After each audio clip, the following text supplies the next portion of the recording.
Hello, ladies and gentlemen. I am Dr. Claudia Albers, Planet X research and professional physicist. And today I'd like to bring to you another one of my articles. This one is entitled Planet X System Gravity. Why has the Earth not been destroyed? Now, as I have been writing for a very long time about the Planet X system objects, which I also refer to as stellar cores, do not obey the expected gravitational laws. And this is because the strength of the gravitational interaction embodied in the gravitational constant G is dependent on the photon energy contained in the particles making up an object. And you may look at Article 182 entitled Einstein's Dream Realized, Unified Field Theory of Electrogravitation, and Article 210 entitled Stellar Core Gravity, Tidal, and G is not constant for more details. The largest stellar cores are dead stars and thus depleted in energy, and therefore can only interact through a very weak gravitational interaction. The Planet X system is actually a system of black and brown dwarfs. Brown dwarfs are in fact also old and thus energy depleted stars, and on the way to becoming black dwarfs. Brown dwarfs are not substellar objects. And you may look at Article 317 entitled Planet X System, Brown and Black Dwarfs with High Magnetic Field. Brown dwarfs are not as energy depleted as black dwarfs, as brown dwarfs emit infrared radiation and black dwarfs emit no radiation at all. But the term stellar cores encompasses both. And here we see some of these objects, these stellar cores. You can see a spherical object here in the sun's corona. It's making a connection with the sun. They make these root-like connections with the sun through which they draw material from the sun and thus energy, because the sun has more energy inside its particles than these objects do. These objects have run out of energy in the core. The core is no longer generating energy through radioactive decay. So the object has become depleted, but that means it comes into the sun's corona and starts drawing energy from the sun, as we see it doing here. And we see another one here. This one is striped, so this is actually likely to be a brown dwarf, the ones that still emit infrared radiation. I am not sure about this one. The only way we can actually differentiate is when they arrive at the sun's corona. The black dwarfs would not be emitting any light whatsoever, whilst the brown dwarfs would be emitting infrared light. But soon after they arrive, they start absorbing energy from the sun. They absorb an atmosphere from the sun. Coronal plasma surrounds them, and they start emitting light from that atmosphere.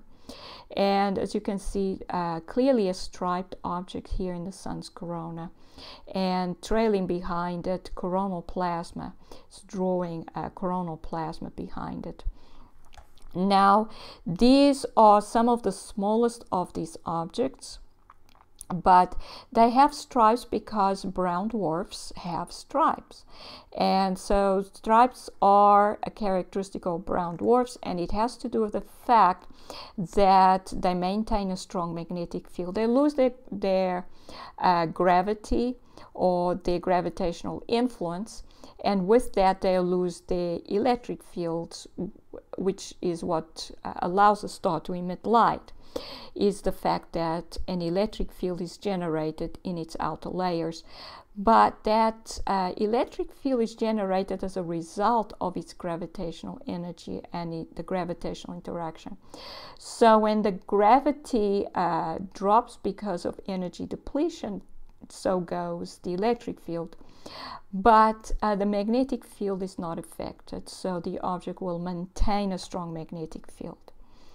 Now, to make the fact that these objects do not obey the standard way that gravity is understood to act, in this article, I'm going to calculate the effect these objects would have had on Earth's orbit had they been able to interact gravitationally with the same strength as solar system objects. The stellar cores in these images are small in comparison with the larger stellar cores that have been observed in the Sun's corona. The striped stellar core is 4 times larger than the Earth, whilst the one in the left SDO image is about 8 times larger than the Earth, and that's only a little smaller than Jupiter. But there are stellar cores that are several times larger than the Sun, and you may look at Article 321 entitled Huge Planet X Star in the Inner Solar System, where I have quite a few images showing these much larger objects. There's one that's 4 times larger than the Earth, the Sun, and this one is 4 times larger than the Earth, but which I will show below. But there's one which you may see in this article that is 7 times larger, and one that is at least 14.5 times larger than the Sun. But in this article, we are going to start with one that is only about the same size as the Sun, and determine what the effect it should have had on the Earth's orbit had it been able to interact gravitationally like normal solar system objects. And here is the object, as you can see, clearly a circular, perfectly circular outline. You can see the outline, the edge of it on this side. And coronal plasma is enveloping it because the object showed up during a CME event. So you can actually see the CME going out and enveloping the object. The object actually moved away from the Sun with the CME material. And this object is about the same size as the Sun. We can see how large it is. We can do a comparison with the Sun's size because we know it has to be very close to the Sun because the CME is just exiting the Sun. So the object is very close to the Sun.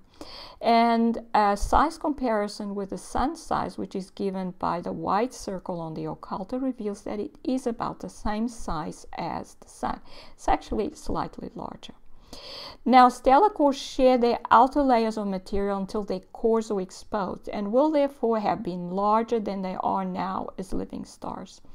However, the core will undergo expansion to about twice its size, which will decrease its density, but it should still be denser than the overall object would have been before it lost all its outer layers of materials. This means that a stellar core with the same radius as the Sun should be denser than the Sun and thus more massive. But we are going to assume that the stellar core in this image has the same mass as the Sun. For this calculation, we are going to use Newton's universal law of gravitation and use conservation of energy. Now, a planet's gravitational potential energy is given by this equation, U equals minus G, M, capital M over R, where capital G is the gravitational constant, M is the mass of the planet, and capital M is the mass of the Sun, whilst the R is the Earth's distance from the Sun, because we're going to do this for planet Earth. Now, the kinetic energy of a planet is given by either this equation, and this equation can be written in this form in terms of the gravitational constant, the masses, and the R. And it's very similar. It's G little m capital M over 2R. It's just there's no negative sign in front, and there's a factor of 1/2. Now, the mechanical energy is the sum of the kinetic and potential energies, and so E is K plus U, kinetic plus potential, but it can also be written in terms of the semi-major axis of the orbit. So, and that means that it's minus capital G little m, capital M over 2a, where a is the semi-major axis. And this diagram shows what the semi-major axis is. If we have a planet with an elliptical orbit, it moves around the perimeter of the ellipse. The sun would be at one of the foci. The planet's closest position to the sun is its perihelion position. So as it moves around, it will go through this point where it reaches its closest position to the sun. The semi-major axis is the distance from the center of the ellipse to the perimeter along the longest diameter. Now, there's also another constant that is characteristic of ellipses, and that is the eccentricity. And the eccentricity basically tells us how far from the center of the ellipse the foci are, because this distance from, say, this focus to the center is A times the eccentricity E. The same thing for the other side. Now, when the eccentricity is 0, what we get from an ellipse is the special case of a circle, because then we have A times 0, so this distance is 0, and that would place the sun at the center of the ellipse, which turns the ellipse into a circle. Now, the Earth's orbit is very close to circular, so we can say with good confidence that the radius, the r, which is the orbital distance the Earth is from the sun, is equal to the semi-major axis of the orbit, which is 1 AU. So that's in terms of astronomical units, where 1 AU is either 93 million miles or 150 million kilometers.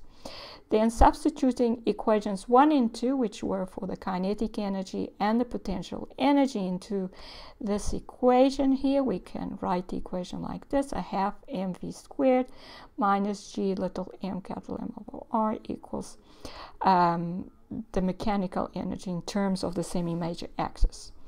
Now, if we have another star arriving at the sun with the same mass as the sun, this is the same as having a sun with twice the mass of the sun, which would change the equation to this. So instead of capital M, we now have 2 capital M in both these equations. The kinetic energy does not change. The planet will continue moving, have the same mass, continue moving at the same velocity.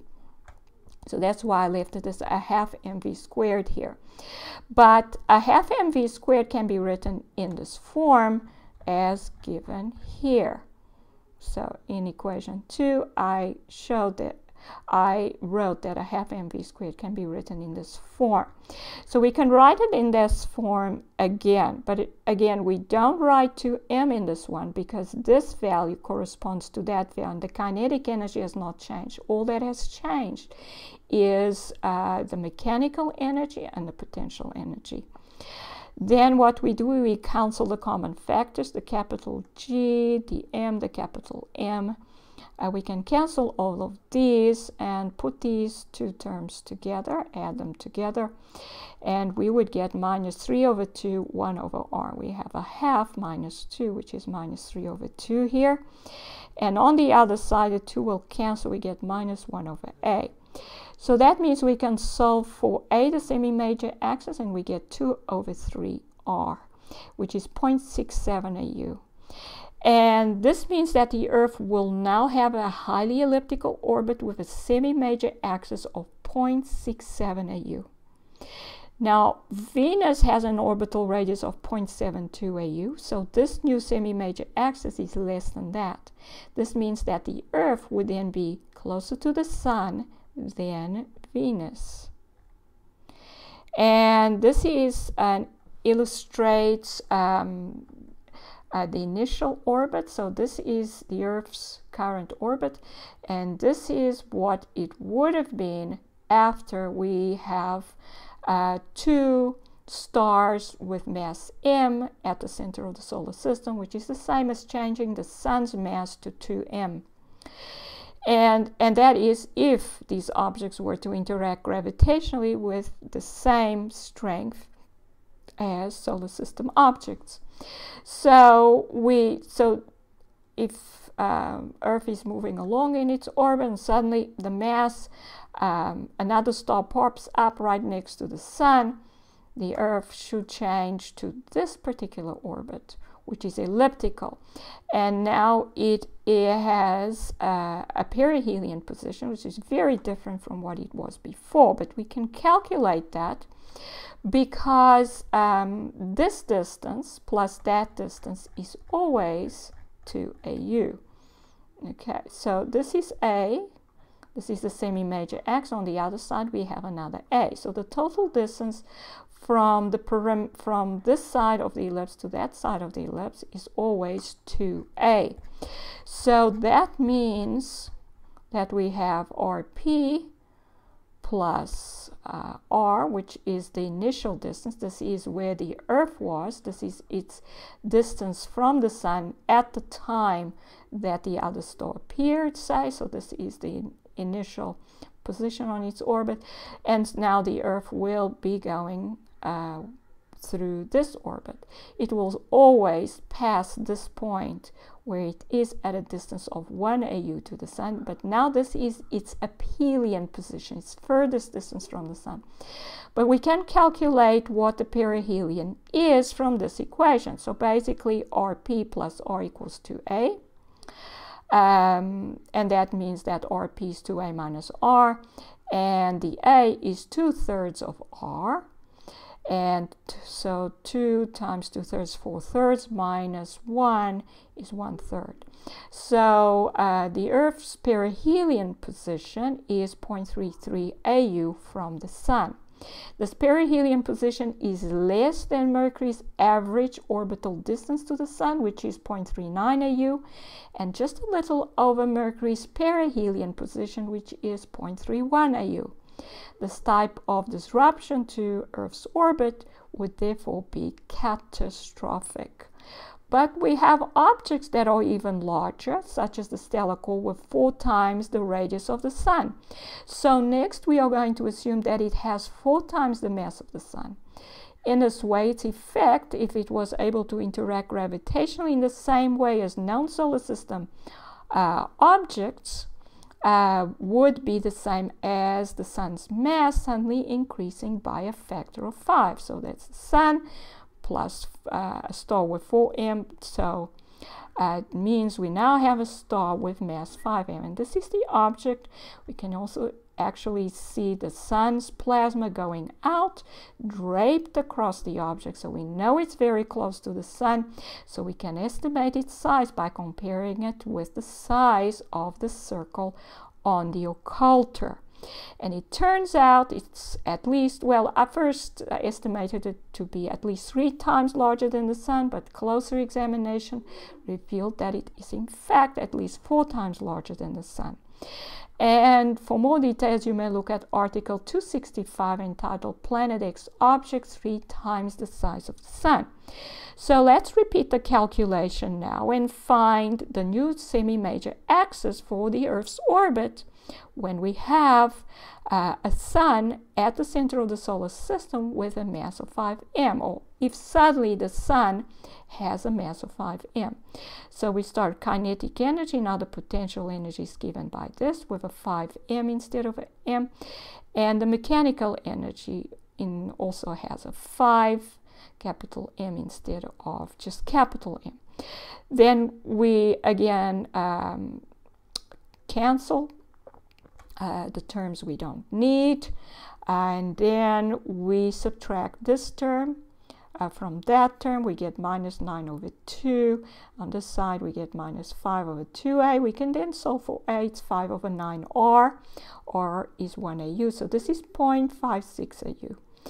And then we can repeat the calculation for the perihelion, and we get this time 0.11 AU. This is extremely close to the sun, so this would be even more catastrophic. But we also have an object that is at least 7 times the mass of the sun. But if this, I didn't do it here, but when you repeat the calculation for an object that is 7 times the mass of the sun, we actually don't get an orbit at all. So what happens is the Earth's new trajectory takes it into a collision course with the sun, so it would not survive at all. So, in conclusion, the stellar cores that are observed very close to the sun cannot have a normal gravitational influence, because if they did, we would not be here anymore. The only possible reason why the Earth and the other planets in the solar system have not been destroyed is that the stellar cores, which are really brown and black dwarfs, have very low gravitational influence, so that the gravitational constant G for the interaction between them and any other object is close to 0. These objects have low gravitational influence because they are old and spent stars, and thus low in gravitational energy. This makes them into energy black holes. They suck photon energy from any object around them that has more energy than they do. It is this energy drawing mechanism that makes the system of brown and black dwarfs, which have come from outside the solar system, into an existential threat for Earth. And here are the references. This is Dr. Claudia Albers, Planet X physicist. Thank you for watching.